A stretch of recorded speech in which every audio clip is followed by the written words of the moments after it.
Welcome to I news. Kalvakuntla Kavitha episode అనూహ్య మలుపులు తిరుగుతుంది.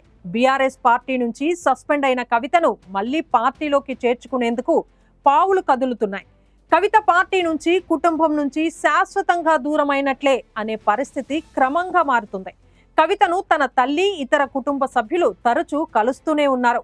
కవితను ఏకంగా తన తండ్రి సొంతూరు చింతమడకకు తీసుకువెళ్లి బతుకమ్మ ఆడించడానికి కల్వకుంట్ల కుటుంబం స్కెచ్ వేసింది. దీంతో కవిత రీ ఎంట్రీ సిద్దిపేట నియోజకవర్గం నుంచే జరగటం ఖాయమైంది. వారం రోజుల్లోనే పరిస్థితుల్లో చాలా మార్పు రావటం తెలంగాణ రాజకీయ వర్గాలలో తీవ్ర చర్చకు దారితీసింది.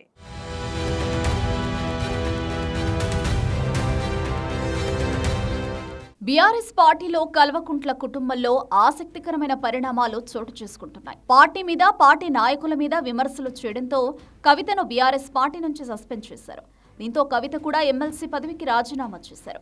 అంతకు ముందు నుంచే కవితతో కేసీఆర్, కేటీఆర్ అంటి ముట్టనట్లు వ్యవహరిస్తూ వస్తున్నారు. కవిత కూడా జాగృతి తరపున నిర్వహించే కార్యక్రమాలకు తన తల్లిదండ్రులు, అన్న నుంచి కాకుండా భర్త, అత్తమామల నుంచి ఆశీర్వాదం తీసుకోవడం ప్రారంభించింది.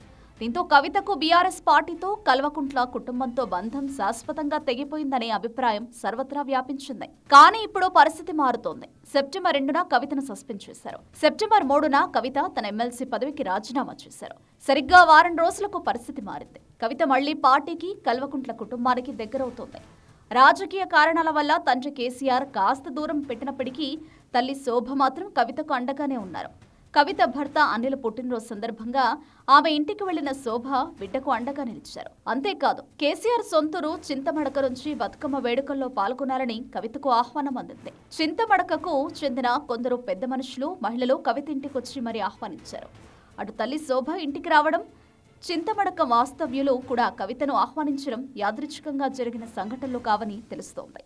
ఈ రెండు ఘటనలు కేసీఆర్కు తెలిసే జరిగినట్లు ప్రచారం జరుగుతుంది.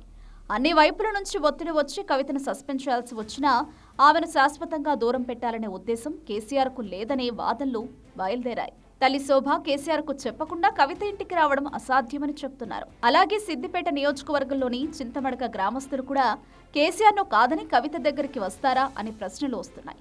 కేసీఆర్కో, హరీష్కో తెలవకుండా చింతమడక కార్యక్రమం ఫిక్స్ అయ్యే అవకాశాలే లేవు.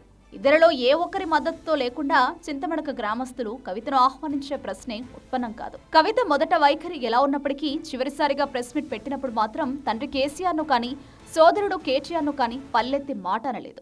తన ఆరోపణలన్నీ మాజీ మంత్రి హరీష్ రావు, మాజీ రాజ్యసభ సభ్యుడు సంతోష్ రావు మీదనే కేంద్రీకరించారు. అంతేకాకుండా తండ్రి అన్నకు సూచనలు కూడా చేశారు.